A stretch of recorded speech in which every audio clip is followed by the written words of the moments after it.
ممبر قانون ساز اسمبلی نثارہ عباسی کی مظفرآباد پریس کلب آمد۔ انہوں نے کہا آزاد کشمیر کی صحافت اور سماجی محاذ پر ذمہ دارانہ صحافت کا فروغ، اسلام کی سربلندی، پاکستان کا استحکام اور کشمیر کی آزادی کے لیے مرحوم سلیم اختر پروانہ نے اپنا بھرپور کردار ادا کیا۔ ان کا خلا صدیوں بھر پر نہیں ہو سکتا۔ ان کا مزید کیا کہنا تھا، آئیے آپ کو سناتے ہیں۔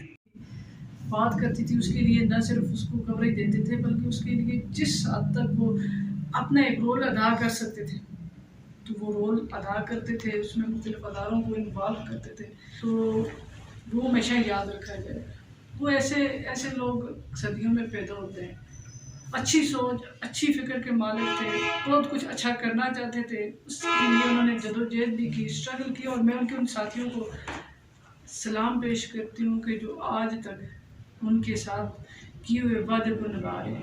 تو میں چونکہ تھوڑا سا سیاست ایک ایسی فیلڈ ہے جس میں جا کے بندہ، یہ فل ٹائم جاب ہے، بندہ مصروف ہو جاتا ہے، میں اس طرح سے ٹائم نہیں دے سکی، لیکن میں آج بھی جب بھی کبھی سوشل ایکٹیویٹیز کرتی ہوں یا کچھ کرتی ہوں تو یہ چیزیں میرے آنکھوں کے سامنے، سارے کے سارے منظر میری آنکھوں کے سامنے ہوتے ہیں۔ 2010 میں جو ہے وہ میں نے سیاست میں گئی ہوں، اس سے پہلے میں سوشل سیکٹر میں تھی، این جی او سیکٹر میں۔ بڑی سپورٹ وہ مجھے کرتے تھے۔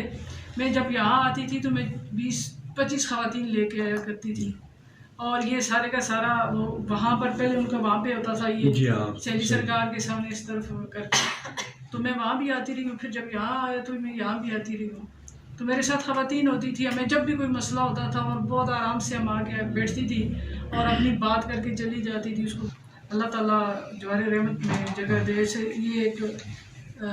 یہ صرف یہ نہیں ہے کہ آپ کے خاندان کے لاس ہوا، میں یہ سمجھتی ہوں کہ ہمارے اس آزاد کشمیر کا، مظفرآباد کا یہ لاس ہے۔ ایسے لوگ ہماری ضرورت ہے، ایسے لوگ اس معاشرے کی ضرورت ہے، اس ریاست کی ضرورت ہے۔ تقریب کے اختتام پر ملک پاکستان کی سلامتی، مقبوضہ کشمیر کی آزادی، مرحوم سلیم اختر پروانہ اور ان کی ہمشیرہ عبدالمجید ملک کے ایصال ثواب کے لیے خصوصی دعا بھی کی گئی۔ کیمرہ ٹیم کے ساتھ رانا الیاس، کے ٹی وی مظفرآباد۔